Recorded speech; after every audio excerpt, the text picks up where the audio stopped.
नमस्कार दोस्तों।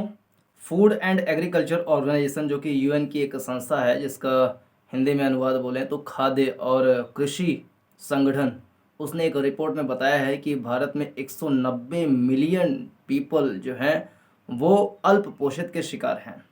यानी हिंदी में बोले तो 19 करोड़ जो लोग हैं वो अल्प पोषण के शिकार हैं। अल्प पोषण मतलब होता है कि उनको पोषण मिल रहा है लेकिन ठीक प्रकार से न्यूट्रिशन नहीं मिल पा रहा है, जितना उनको प्रॉपर न्यूट्रिशन प्रॉपर डाइट मिलना चाहिए उसकी उसमें कमी है। और हर तीसरा बच्चा दुनिया भर में जो कुपोषित बच्चे हैं उसमें से हर तीसरा बच्चा वो भारतीय होता है। इसके पीछे सबसे बड़ा कारण क्या है? दो मुख्य रीज़न हम कह सकते हैं, जिसमें से पहला है बर्बादी। भोजन की बहुत ज़्यादा मात्रा में भारत में बर्बादी हो जाती है।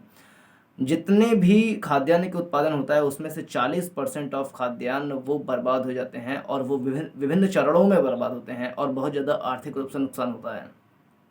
देखें तो 67 मिलियन टन खाद्यान्न की बर्बादी हो जाती है, जिसका मौद्रिक मूल्य निकाला जाए तो 92,000 करोड़ रुपए है। इतना ज़्यादा आर्थिकी का नुकसान होता है और 19 करोड़ लोग अल्प पोषण और हर तीसरा बच्चा कुपोषण का शिकार है। ये जो बर्बादी होती है वो विभिन्न चरणों में होती हैं, बहुत सारे स्टेप्स में होती हैं, जैसे कि उत्पादन प्रोडक्शन में, फिर उसके बाद कटाई उसकी करेंगे, कटिंग में, फिर उसका पैकेजिंग करेंगे, परिवहन करेंगे, वितरण करेंगे, प्रसंस्करण करेंगे। उसके बाद अनेक चरणों में ऐसे करके बढ़ते बढ़ते हमारे थाली तक आते आते पता चलता है कि पूरे खाद्यान्न का 40% जो है वो फूड वेस्ट हो चुका है। तो ये एक बड़ा रीज़न है। दूसरा कारण हम क्या कह सकते हैं? दूसरा कारण ये है कि जब थाली में भी आता है तो उसमें बहुत सारा भोजन हम बर्बाद कर देते हैं। जैसा कि एक रिपोर्ट है, फूड वेस्ट इंडेक्स रिपोर्ट 2021, उसमें बताया गया है कि भारत में प्रति व्यक्ति प्रतिवर्ष खाद्यान्न की जो बर्बादी है वो 50 किलो है। यानी कि भारत का हर एक नागरिक 1 साल में 50 किलो खाद्यान्न की बर्बादी कर देता है। एक केस स्टडी है कि खाद्यान्न की बर्बादी कैसे थोड़ी-थोड़ी मात्रा में बहुत ज़्यादा हो जाती है। जैसे दिल्ली में सफल आउटलेट है, यानी कि सफाई केंद्र जिसको बोल सकते हैं, वहाँ पर प्रतिदिन जब सफाई की जाती है तो 18.7 किलोग्राम खाद्यान्न जो है वो निकल जाता है और उसको कूड़ेदान वगैरह में डाल दिया जाता है। अब ऐसे ही 400 केंद्र, यानी कि सफल आउटलेट दिल्ली में है, अब 400 केंद्र को 18.7 किलोग्राम से अगर मल्टीप्लाई करेंगे तो 7.5 टन खाद्यान्न जो है प्रतिदिन बर्बाद होता है। ये उतने ही भोजन के बराबर है जितना कि प्रतिदिन 2000 व्यक्तियों को खिलाया पिलाया जा सके।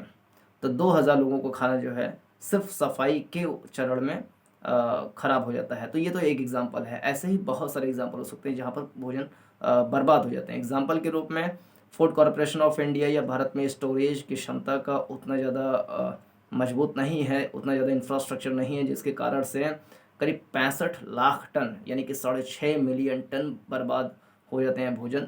एग्जाम्पल के रूप में 2020 में 6.5 मिलियन टन भोजन जो है वो बर्बाद हो गए, गोदामों में सड़ गए। तो ये कुछ बड़े रीज़न हैं। इसका उपाय क्या हो सकता है?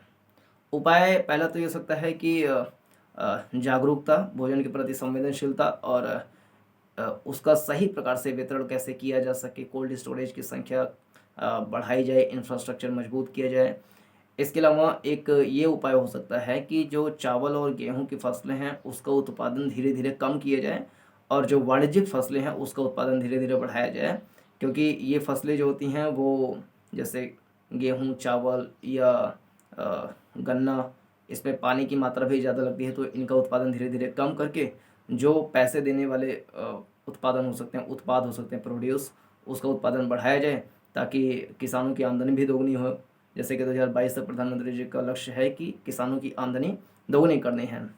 तो इसमें ये किया जा सकता है कि ज़्यादा लागत वाले, ज़्यादा इनपुट्स वाले जो प्रोड्यूस हैं उसको धीरे धीरे कम किए जाएँ, और कम इनपुट लगा करके ज़्यादा लाभ कमाने वाले जो प्रोड्यूस हो सकते हैं उसको प्रमोट किए जाए। तो ये कुछ उपाय हो सकते हैं। एक खाद्यान्न जब बर्बाद होता है तो इससे एक बहुत बड़ा नुकसान ये होता है कि बहुत सारे जो भोज्य हैं वो चले जाते हैं कूड़ेदान में।